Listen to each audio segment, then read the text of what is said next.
everyone, and welcome to this video. Today I will demonstrate how to set up a basic workflow in Digital Workplace Catalog that invokes an approval request and create work order fulfillment record in ITSM. We will go through the steps of setting up the service, creating questionnaires, and then finally we will design the workflow. These are the main steps we will use to create the service and workflow. The first step is we will create the service and configure the catalog profile. Then we will create the workflow and add the required input variables. Then we will add those questions to the service questionnaire. Then step 4, we will design the workflow and add the required elements onto the canvas. We will also configure the required input map properties for each activity that we are adding. Then we will publish the service to DWP. And finally, we will verify the service by requesting it through DWP as an end user. So let's go ahead and begin the demo. So let's start by creating and configuring the service in Digital Workplace Catalog. Let's do that by clicking on Services and then going to Create New and Service. For this demo, let's call our service Request a Laptop.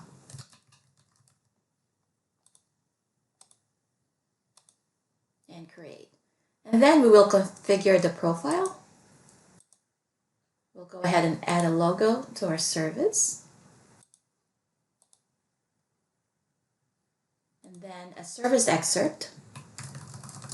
Use this service request to request a new laptop. And then we'll add a service description that says once your request for a new laptop is submitted, it will go through your manager for approval and will save that service. So next we will create the workflow and add the required variables into the service.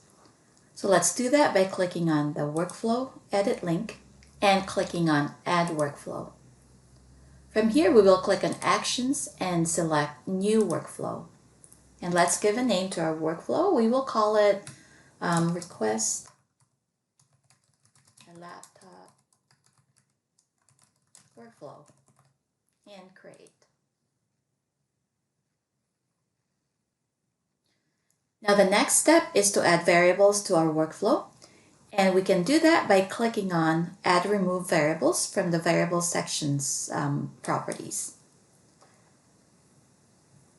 So the process input variables are used to capture information to fulfill the service request. So let's click on and add the first variable.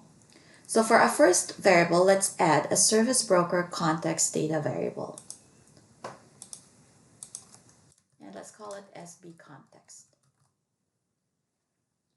So to pass process context information to a workflow, you must add a variable of service broker context data type to your process, as this variable collects information from a service request and service request definition.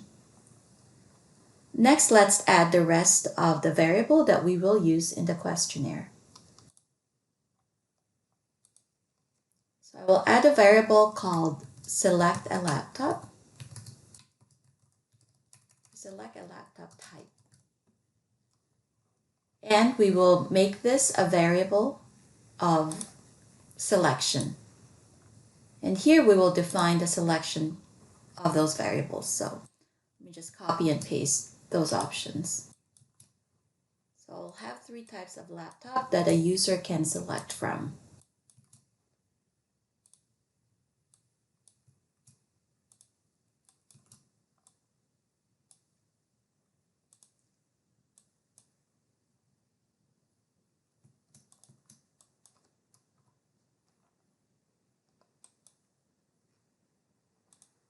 And we'll continue adding our input variables. So the next one, we'll call it user shipping address. And this one, we will just keep that as a text variable. And then the next one, we will call this select your accessories. And we will leave that one as just text as well. And then finally, we will add another text variable, and this we will call reason for laptop request. And we will go ahead and save those information. Now let's add a start and end event to the canvas so that we can save the workflow. We will come back to this later to fully design the workflow. Now that we have defined the variables for our service, let's go ahead and add the questions to the questionnaire. So let's come back to the service options, click on workflow, and from questions, let's click on add. And then from here, click on actions and select create single user request. So now what we will do is we will need to add each of the process questions into the question designer canvas by clicking on the plus sign. So let's start with select your accessories. And for this element type, we will use multi-select. And we will add the value this way.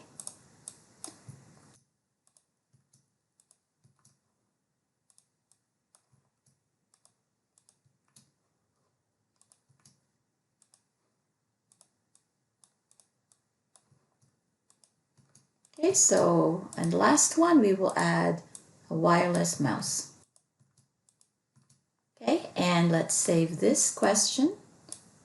And then next, we will add select a laptop. And for this one, we will use single select.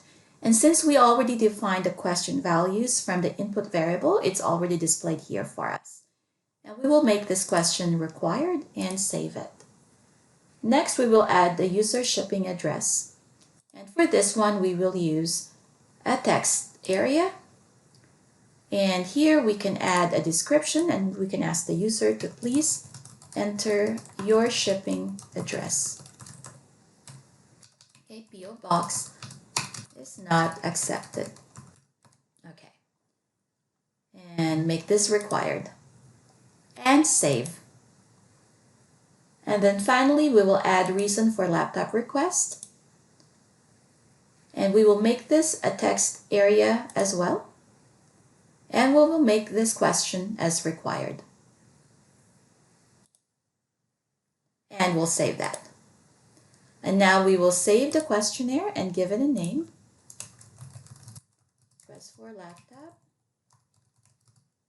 questions. And save it. We are now ready to design our workflow as we have defined our input variables and questionnaires. So let's come back to the service options and click Edit Workflow once again. And here let's click on Edit. So once the palette has loaded, we will select an activity called Call Activity. And we will start with this. So you can create workflows that use approval processes defined in the Remedy System Approval Server. At any point in a workflow, you can insert a call activity that calls for an approval process that is linked to the SP Service Request stub form. Then direct the sequence flow based on the response from the approval server. You can use the default SP Request Manager approval process or use a custom approval process. In our demo, we will be using the default approval request. So let's define the approval for this call activity by selecting it. And here in the call process, let's find the default approval that we would like to use. So the easiest way is to just search for the name of the approval. Here we find its request approval, so we will select that. And then we will define the required input map for this activity. So here we will build an expression for requesting user ID. Again, we will find the login name, which is found under the SB context. Request for user, so we will add that. Then save it, and then move on to the approval summary. Here we will enter the approval summary for this expression. So we will just enter any text really, but this one we will say, for example, this request is now approved for, then we'll add plus, and then we'll add the value of the full name of the user. And again, that's coming from our SB context variable under requested for user, full name, and then plus, and then we'll add a text again to have the requested laptop type and accessories.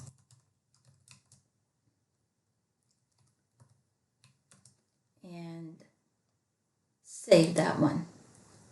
And then finally, we will define the service name. So click to build an expression for service name, and then we will just search for service name. Service name. And then next is to define the expression for SB service request ID. So again, let's find service request ID, and let's add that.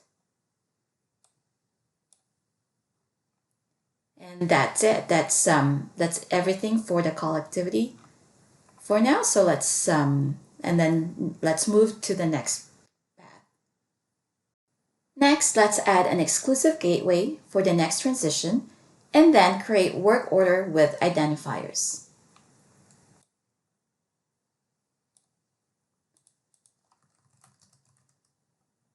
So let's add this. It's under Helix ITSM palette. And then we will connect the tiles.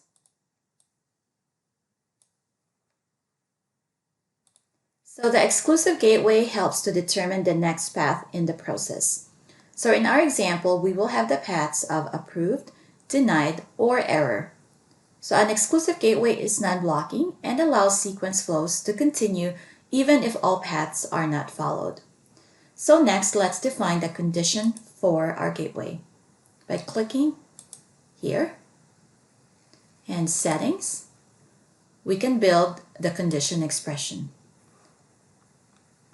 So for this one, we will use the status of approve under call activity to move the transition forward. So status equals approved. And click OK. Next, we will configure the create work order with identifiers input map. So connection ID will be remedy. And click OK. And then let's go scroll down here and find the other required expressions. Okay, so contact login ID, we will set to login name. Requested for user, login name. And then expression summary. We will use service name.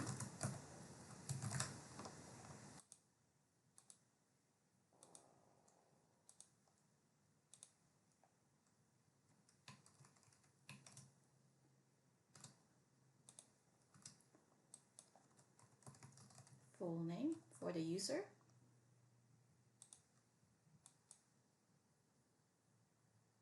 Okay, and click that OK. And then let's define expression for description.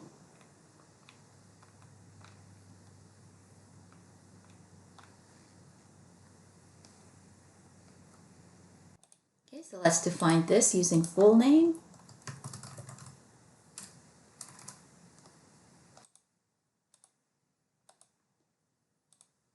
And we can use one of the questions in the questionnaire.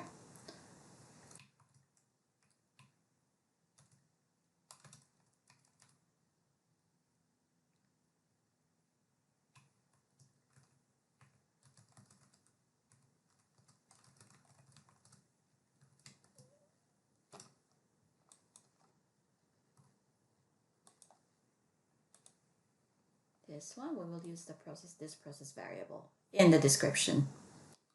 And then finally, we will add the expression for the correlation ID.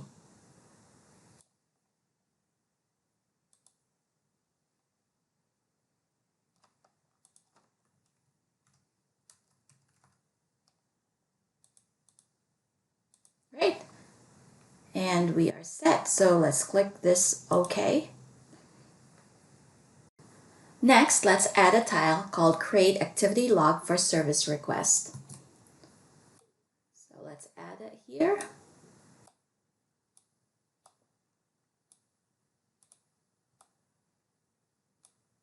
All right, and let's go ahead and configure its input map. So first, the request ID. Again, this goes with the service request ID under SB context.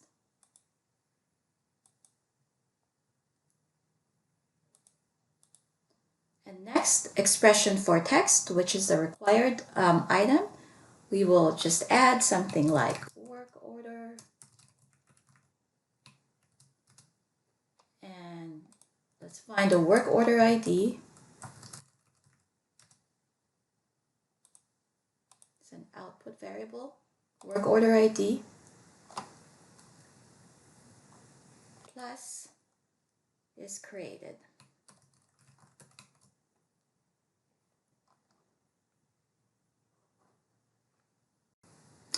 Next, we will add a path for when the request is not approved or denied. We have previously added a path for when it's approved. Now we will define one for when it's not approved. So to do this, we will add another tile called Create Activity Log for Service Request. So the same tile. And then we will add Set Service Request Status tile as well. So this is the tile we need, and we will add it over here. Now let's connect these tiles to the gateway and then configure the input maps.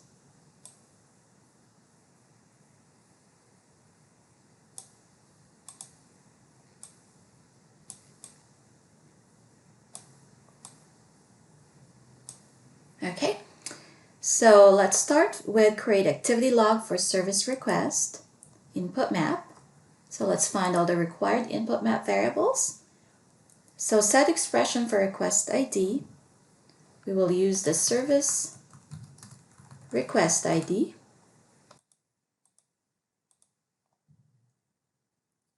Then we will set the expression text. We can say something like, I'm sorry, your request has been denied.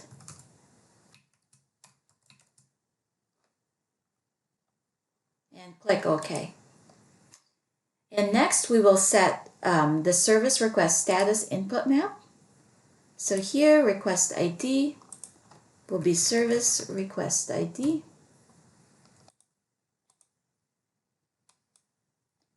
And then we will set the expression status as cancelled. And we will click OK. So next we will add a path for when the request is in error state and close out the request. To do this, let's add the error end event. Put it over here, and then we'll connect it to the exclusive gateway.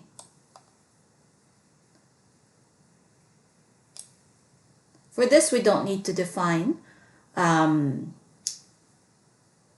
actually we will need to define a condition, so let's do that. So click to build an expression and our condition status. So let's set the condition status of error.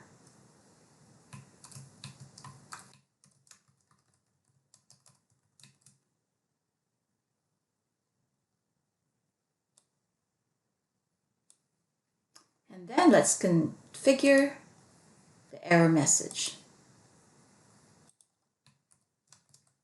Let's just say an error has occurred. And click OK. And then finally, to complete our workflow, let's connect everything to the end event.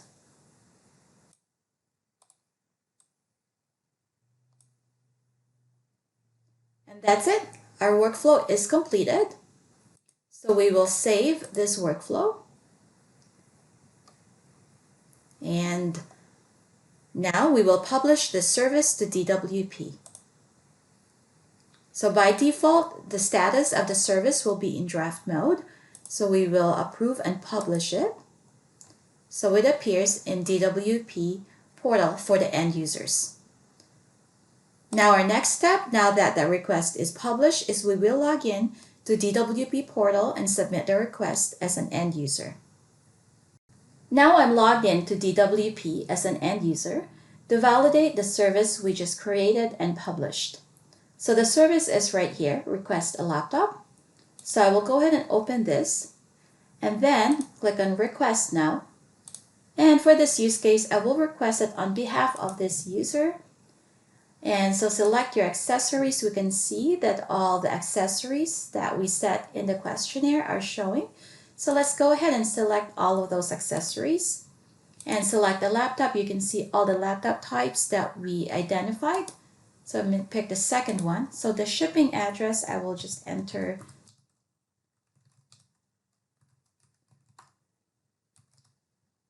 say Vancouver, BC, B431M.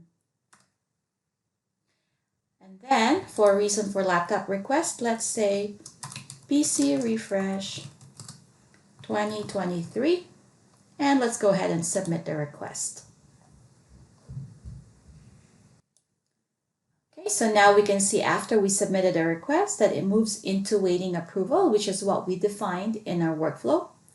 And now this is pending the approval of the manager for the end user. So let's go ahead and log in as this manager and approve this request. So here we're logged in as the manager for this request. So I will go ahead and approve this request. And now that that's approved, let's log back in to DWP as an end user and see the status. Here now I'm logged back into DWP as the end user. Now we can see that the request has moved into in progress status and it has been approved by the user's manager. And you can see there's a work order comment here that the work order with the order number ID created. Okay, now let's test the path where the manager actually cancels or denies the request. And let's see if this goes into a canceled status like we defined in the workflow. So let's go ahead and request this request again using the request again button. And we'll just leave all the responses as is and submit that request once again. And now here I'm logged in again as the manager, and instead of approving, I will go ahead and reject this request. And we'll enter reason, we'll say previously approved. Now coming back in as an end user, I can see that the request has indeed been canceled or rejected, and the status is now set to canceled as we defined in the workflow. And then you'll see the message saying, I'm sorry, your request has been denied. And that concludes our video for today, where I shared how to create a basic workflow in DWP catalog that calls for an approval process and generate a work order. I hope this information is helpful. Watch more support videos like this by subscribing to our channel, BMC Remedy and Discovery.